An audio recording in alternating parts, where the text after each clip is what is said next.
में ऐसे बहुत सारे मॉलिक्यूल मिलते हैं कि जिनका जो मॉलिक्यूलर फार्मूला है वो तो सेम होता है, पर जिन इनके फिजिकल और केमिकल प्रॉपर्टी डिफरेंट होती है। अगर दूसरे शब्दों में कहें तो ऐसे मॉलिक्यूल जिनका मॉलिक्यूलर फार्मूला सेम हो बट जिनका स्ट्रक्चरल फार्मूला डिफरेंट हो, इस तरीके के मॉलिक्यूल को हम कहते हैं आइसोमर, और इस फिनोमेना को हम कहते हैं आइसोमेरिज्म। नमस्कार दोस्तों, आपका स्वागत है केमिस्ट्री क्लास में और मेरा नाम है कन्हैया पटेल। तो आज हम समझेंगे आइसोमेरिज्म और आइसोमर। आइसोमर जनरली दो तरीके के होते हैं, एक होता है स्टीरियो आइसोमर और दूसरा होता है कॉन्स्टिट्यूशनल आइसोमर। कॉन्स्टिट्यूशनल आइसोमर वे होते हैं कि जिनमें जो मॉलिक्यूल रहते हैं वो एक दूसरे से जो जुड़ने का तरीका रहता है, उनके कनेक्ट होने का वो डिफरेंट होता है।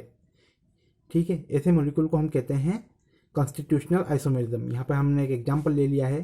यहाँ पे देखते हैं, ये है ईथर का फार्मूला और ये है एथिल एल्कोहल का फार्मूला। यहाँ पे हम देखेंगे दोनों का जो फार्मूला है, मॉलिक्यूलर फार्मूला है, वो है C2H6O।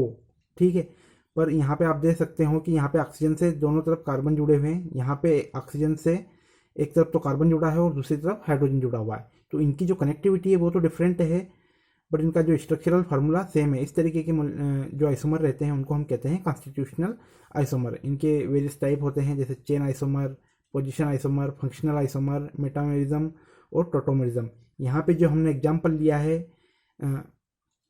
ईथर और एथिल एल्कोहल का, ये दोनों एक दूसरे के फंक्शनल आइसोमर है। क्यों? क्योंकि जो इनका फंक्शनल ग्रुप है यहाँ पे है एल्कोहल और यहाँ पे जो फंक्शनल ग्रुप है वो है ईथर।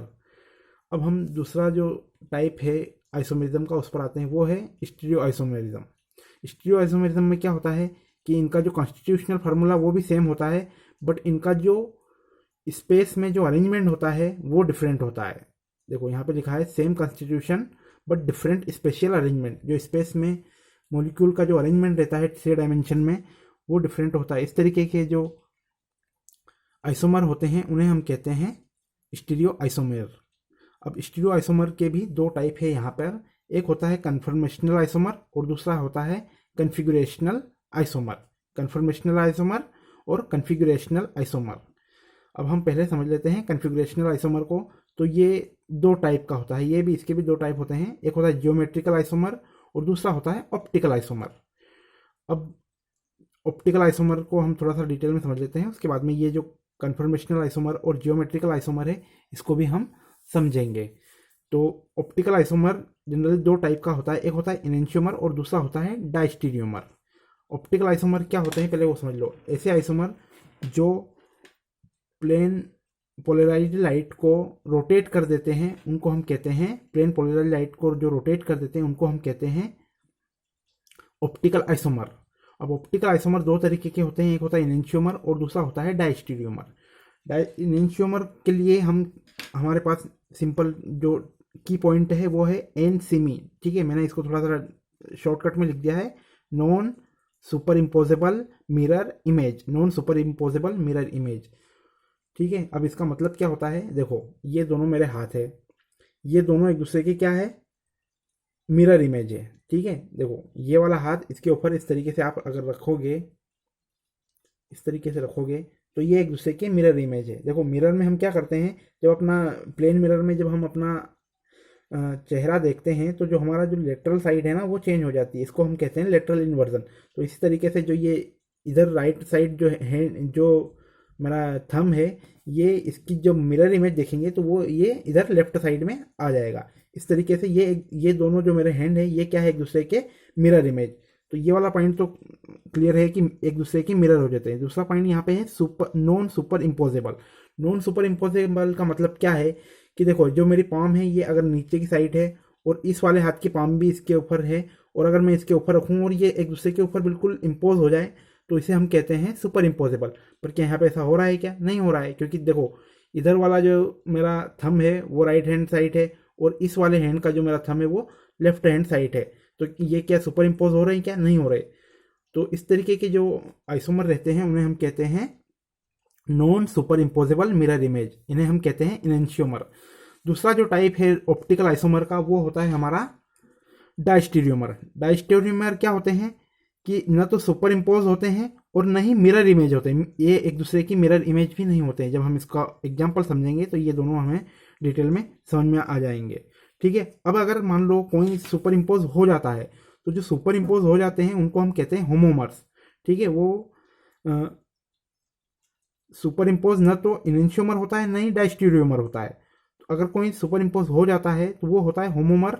ठीक है, और उसे हम कहते हैं आइडेंटिकल, मतलब वो एक दूसरे के आइडेंटिकल होते हैं, उनमें कोई डिफरेंट नहीं होता है, या यूं कह लो कि वो एक ही मॉलिक्यूल होता है। इसके अलावा इसके जो ऑप्टिकल आइसोमर रहते हैं उसके कुछ टाइप और यहाँ पे लिखे हुए हैं। एक होता है मेसोफॉर्म और दूसरा होता है रेसेमिक मिक्सचर। मेसोफॉर्म में क्या होता है कि देखो हमने यहाँ पे जो ये डेफिनेशन है इसमें लिखा है कि ये जो प्लेन पोलराइज लाइट है उसको रोटेट कर देते हैं। तो इसमें क्या होता है कि जो मेसोफॉर्म जो रहता है उसमें उसका आधा जो फॉर्म रहता है, मान लो देखो ये है हमारा मेसो एक मॉलिक्यूल, इसमें जो ये ऊपर वाला पार्ट है ये जो प्लेन पोलराइज लाइट है उसको राइट हैंड साइड मतलब क्लॉकवाइज दिशा में रोटेट कर रहा है, और जो दूसरा जो नीचे वाला फॉर्म है वो इसको लेफ्ट हैंड साइड में मतलब एंटी क्लॉकवाइज रोटेट कर रहा है। तो ये क्या करेंगे, एक दूसरे का जो इफेक्ट है उसको न्यूट्रलाइज कर देंगे।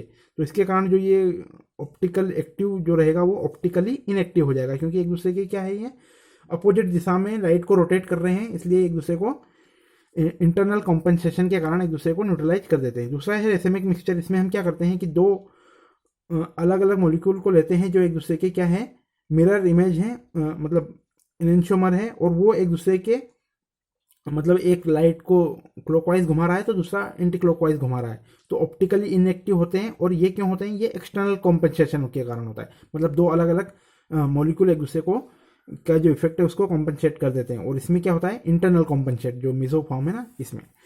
ठीक है, तो ये था हमारा ऑप्टिकल आइसोमर। अब हम समझते हैं सीस आइसो मतलब जियोमेट्रिकल आइसोमेरिज्म, या फिर इसको एक और नाम है सिस ट्रांस आइसोमेरिज्म, और जो दूसरा है वो हमारा कन्फर्मेशनल आइसोमेरिज्म। देखो कन्फर्मेशनल आइसोमेरिज्म और जियोमेट्रिकल आइसोमेरिज्म में अंतर क्या है कि जो कन्फर्मेशनल आइसोमेरिज्म है इसमें जो दोनों में ही होता ये है कि जो मॉलिक्यूल रहता है वो किसी बॉन्ड के अबाउट रोटेट करता है। अब जियोमेट्रिकल में क्या होता है कि जो ये रोटेशन होता है वो रिस्ट्रिक्टेड होता है, और कन्फर्मेशनल आइसोमेरिज्म में क्या होता है कि जो ये रोटेशन होता है वो फ्रीली होता है, मतलब इसमें कोई इसको रिस्ट्रिक्ट करने के लिए कोई मॉलिक्यूल वगैरह या कोई भी एनर्जी बैरियर नहीं होता है। देखो इसमें जो एनर्जी बैरियर रहता है वो 0.6 से लेके 16 किलो कैलोरीज के बीच में होता है, मतलब 16 किलो कैलोरी से कम होना चाहिए। इस तरीके के जो आइसोमर रहते हैं उनको हम बोलते हैं कन्फर्मेशनल आइसोमर। इस तरीके के आइसोमर में क्या होता है कि ये जो हमारी रूम टेम्परेचर पे के कारण जो एनर्जी रूम टेम्परेचर पे इतनी एनर्जी ये आराम से इजी ले लेते हैं और फिर ये रोटेट करना शुरू कर देते हैं। जबकि जियोमेट्रिकल आइसोमेरिज्म में क्या होता है कि जो मॉलिक्यूल रहता है उसके पास इतनी एनर्जी नहीं होती है कि वो जो 16 या इससे ज़्यादा वाली जो एनर्जी आने वाली है उस बैरियर को तोड़ सके, उस बैरियर के आगे निकल सके। तो इन दोनों में डिफरेंट ये है कि इसमें फ्रीली रोटेशन होता है, इसमें रिस्ट्रिक्टेड रोटेशन होता है। ठीक है, अब हम इनके एग्जाम्पल समझ लेते हैं। अब एग्जाम्पल क्या है देखो इनेंशियोमर और डायस्टेरियोमर में पहले तो डिफरेंस समझ लेते हैं। देखो ये जो यहाँ पे चारों यहाँ पे फार्मूले लिखे रखे हैं, ये चारों फार्मूले हैं, इनका जो फार्मूला है वो है सेम है, चारों का फार्मूला मॉलिक्यूलर फार्मूला सेम है, पर इनमें डिफरेंट क्या है पहले हम इन दोनों को देख लेते हैं, फर्स्ट और सेकेंड को। देखो यहाँ पे OH और Cl, इधर OH और Cl, HH इधर है, यहाँ पे देखो HH किधर है लेफ्ट हैंड साइड, इसमें HH किधर है राइट हैंड साइड। तो देखो यहाँ पे जैसे मेरा ये अंगूठा, इधर वाला अंगूठा किधर है लेफ्ट हैंड साइड है, और ये वाला अंगूठा सॉरी ये राइट हैंड साइड है और ये लेफ्ट हैंड साइड। जब आप इनको इस तरीके से रखेंगे तो ये क्या हो जाएंगे, एक दूसरे की मिरर इमेज हो जाएगी। जो मैंने आप लोगों को पहले ही बताया कि इनमें जो मिरर हम देखते हैं तो लेटरल इन्वर्जन के कारण जो हमारी जो साइड रहती है लेटरल साइड वो चेंज हो जाती है। तो इस तरीके से यह होता है, तो ये क्या होगा एक दूसरे की मिरर इमेज। तो जब आप उठा के इसके ऊपर रखोगे तो ये जो H है इस H के ऊपर आ जाएगा, ये H इस H के ऊपर आ जाएगा, Cl इस Cl के ऊपर आ जाएगा, OH इस OH के ऊपर आ जाएगा, और CH3 के ऊपर, और ये वाला CH3 इस वाले CH3 के ऊपर आ जाएगा। ये दोनों हो गए एक दूसरे के मिरर इमेज, मतलब ये क्या है इनेंशियोमर। इसी तरीके से इन दोनों को अगर आप देखोगे तो ये भी ऐसे ही, देखो OH यहाँ पे है लेफ्ट हैंड साइड और यहाँ पे है राइट हैंड साइड, तो left hand side right hand side के ऊपर इम्पोज हो जाएगी। ठीक है, तो ये इसके ऊपर आ जाएगा, H इस वाले H के ऊपर, क्लोरीन इस वाले क्लोरीन के ऊपर, ये वाला H इस वाले H के ऊपर, ये OH इस OH के ऊपर, ये CH3 इस CH3 के ऊपर और ये CH3 इस CH3 के ऊपर सुपर इम्पोज हो जाएंगे। तो ये जो थर्ड और फोर्थ वाले हैं ये दोनों भी क्या है, एक दूसरे के इनएंशियोमर। अब डायस्टीरियोमर में क्या होता है कि ये एक दूसरे के, देखो यहाँ पे मैंने डेफिनेशन में लिखा है, क्या लिखा है, not a mirror image of each other. क्या लिखा है, not a mirror image of, diastereomer क्या होते हैं, not a mirror image of each other. अब अगर आप देखते हैं सेकेंड और थर्ड को, सेकेंड वाला और थर्ड वाला OH है, इस OH के ऊपर तो इस OH के ऊपर तो हो जाएगा, ठीक है, ये H इस H के ऊपर भी हो जाएगा, ये H इस Cl के ऊपर हो पाएगा क्या, नहीं होएगा, क्योंकि ये जो Cl है वो इस H के ऊपर आएगा। तो ये क्या मिरर इमेज है क्या, नहीं है, ठीक है। मतलब ये पूरे इतने जितने भी है ये सब एक दूसरे के ऊपर सुपर इम्पोज हो रहे हैं, किंतु ये जो H और जो Cl है ये एक दूसरे से उलट दिशा में जा रहे हैं, ठीक है। तो ये क्या हो गए, डायस्टीरियोमर। देखो पहला और जो दूसरा है ये एक दूसरे के इनएंशियोमर है, तीसरा और चौथा एक दूसरे के इनएंशियोमर है, पर पहला तीसरे और चौथे का डायस्टीरियोमर है और दूसरा जो है वो तीसरे और चौथे का डायस्टीरियोमर है, ठीक है। तो ये हो गया हमारा डायस्टीरियोमर। अब हम आगे जो एग्जांपल है यहाँ पे मैंने लिख रखा है कि जो पहला है वो तीसरे और चौथे का डायस्टीरियोमर है और जो दूसरा है वो भी तीसरे चौथे का डायस्टीरियोमर है। पहला दूसरा एक दूसरे के इनएंशियोमर है और तीसरा चौथा एक दूसरे के इनएंशियोमर है, जैसा आप लोगों को मैंने ऊपर भी समझाया है। अब हम देख लेते हैं कन्फर्मेशनल एनालिसिस, कन्फर्मेशनल आइसोमर, ठीक है। तो यहाँ पे मैंने एग्जांपल लिया है CH3 मतलब एथेन का एग्जांपल लिया है। यहाँ पे जो ये सर्कल के अंदर से जो आ रहे हैं ये अंदर नीचे वाला कार्बन है और जो सर्कल के ऊपर आ रहा है ये ऊपर वाले कार्बन, जो सर्कल बना हुआ है ये ऊपर वाले कार्बन को रिप्रेजेंट कर रहा है। तो देखो इन दोनों के बीच में ये जो कार्बन है ना ये रोटेट होते हैं। देखो यहाँ पे 60 डिग्री अगर यहाँ से हम रोटेट करेंगे तो ये इस तरीके का फार्मूला इसका बन जाएगा। मतलब इसका स्पेशल अरेंजमेंट पहले ऐसा था, जब आपने इसको 60 डिग्री रोटेट किया, रोटेट क्यों किया, क्योंकि ये जो रूम टेम्परेचर है वहाँ से एनर्जी लेते हैं और फ्रीली रोटेट होते हैं, एक दूसरे में कन्वर्ट होते रहते हैं। तो ये इस तरीके से चेंज हो जाएगा।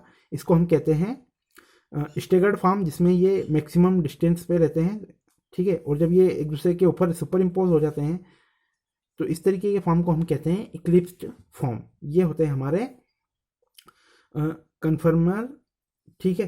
अब एक और जो टाइप है वो है हमारा जियोमेट्रिकल आइसोमर। जियोमेट्रिकल आइसोमर में क्या होता है कि जो रोटेशन होता है वो रिस्ट्रिक्टेड होता है। देखो इसमें फ्री रोटेशन है और इसमें है रिस्ट्रिक्टेड रोटेशन, ठीक है।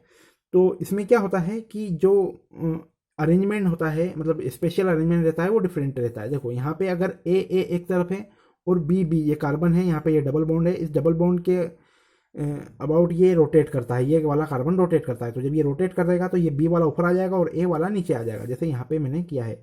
तो अब क्या होगा कि अगर ए और ए दोनों एक तरफ है और बी एक तरफ है तो ये तो होगा सीस फॉर्म।